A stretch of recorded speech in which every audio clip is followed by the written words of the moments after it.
Monsieur Jouin, directeur de Gyprecia. Je vous donne la parole. Merci Sophie.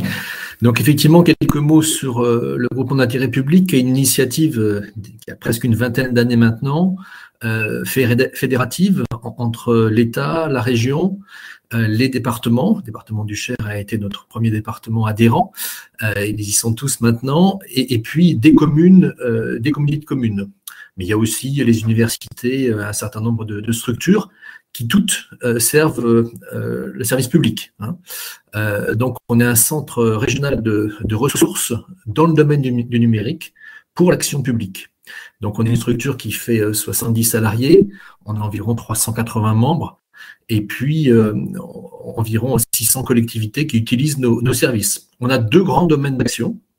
Premier domaine qui est celui de l'éducation, et un deuxième qui est celui de l'accompagnement des collectivités locales dans leur digitalisation. Alors, en particulier, j'ai mis quelques petits mots là sur les actions qui étaient en rapport avec notre sujet cet après-midi. Donc, historiquement, depuis une quinzaine d'années, le GIP anime le réseau des espaces publics numériques en région Centre. Environ 80 EPN, et depuis donc une quinzaine d'années, à la fois on anime le réseau et puis on forme les médiateurs, puisqu'effectivement ces EPN sont des lieux de médiation. Et depuis 3 ans maintenant, on est partie prenante, membre fondateur d'une démarche qui, à l'initiative du Conseil régional, fédère à la fois le mouvement associatif, région Centre-Loire, le CRIJ, représenté aujourd'hui par Vincent, que j'ai bien fait d'inviter, et puis la Ligue de l'enseignement, qui est aussi autour de l'écran.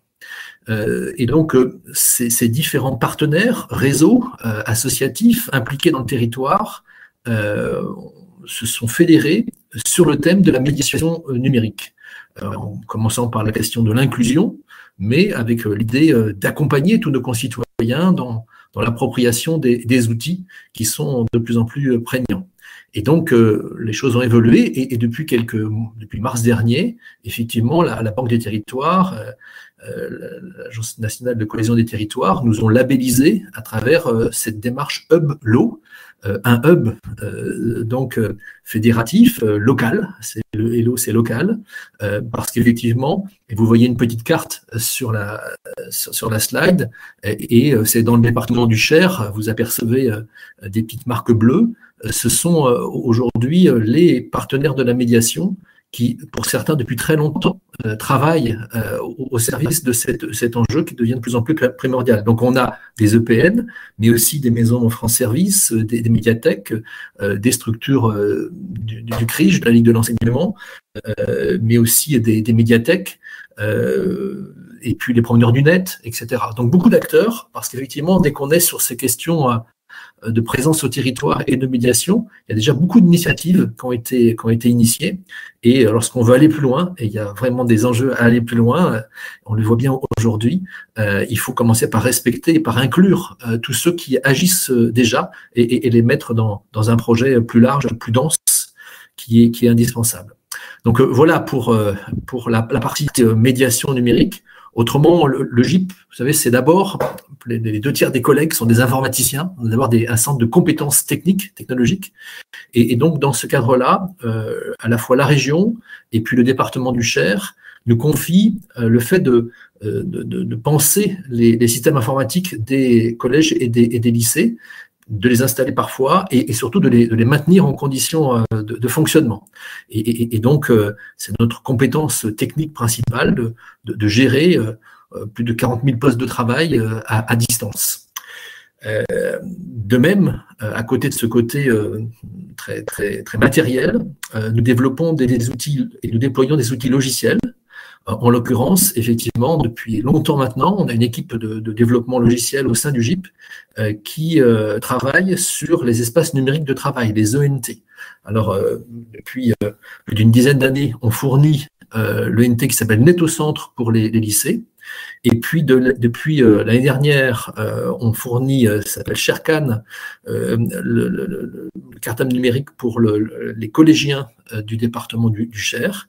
Et puis depuis depuis la rentrée, à la demande du rectorat, on propose aux collectivités locales, notamment aux communes, l'ENT Primauté pour les écoles.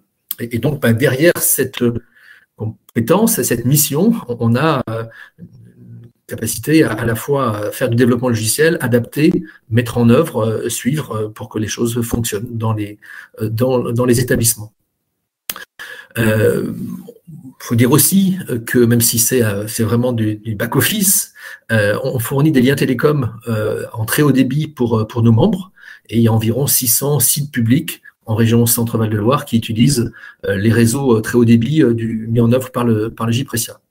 D'un point de vue aussi très opérationnel, donc je l'ai dit, on sert les collectivités locales, d'abord dans leurs outils logiciels, la digitalisation, les parapheurs électroniques dans les communes, des outils qui permettent de communiquer entre les communes et l'État, etc. Mais aussi toutes les questions qui concernent la donnée, notamment on gère une plateforme géomatique régionale, on met en place des opérations d'open data avec les collectivités, et en complément, on a aussi des spécialistes, des délégués à la protection des données, des juristes spécialistes du numérique pour aider à la mise en place de ce qu'on appelle le RGPD. Et puis enfin, on fait ce qu'on appelle DSI à temps partagé pour les collectivités, c'est-à-dire des ressources d'informaticiens partagées entre les collectivités qui n'ont pas les moyens d'avoir leurs propres informaticiens. Et donc, dans ce cadre-là, évidemment, on a une expérience à la fois de mutualisation d'achat et de maintenance à distance ou sur le terrain, puisqu'on est un GIP aménagement du territoire, maintenance de tous ces outils. Alors là, dans le cadre, je dirais, du projet TNE Cher, on va être donc un partenaire qui a vocation à représenter, vous voyez, les collectivités, si elles le souhaitent. Et puis, voilà, on est d'abord des gens au service de cette démarche, je dirais, depuis les questions de médiation jusqu'aux questions d'intelligence artificielle. On gère aussi des programmes dans ce domaine. Donc, voilà, un GIP au service du projet TNE Cher.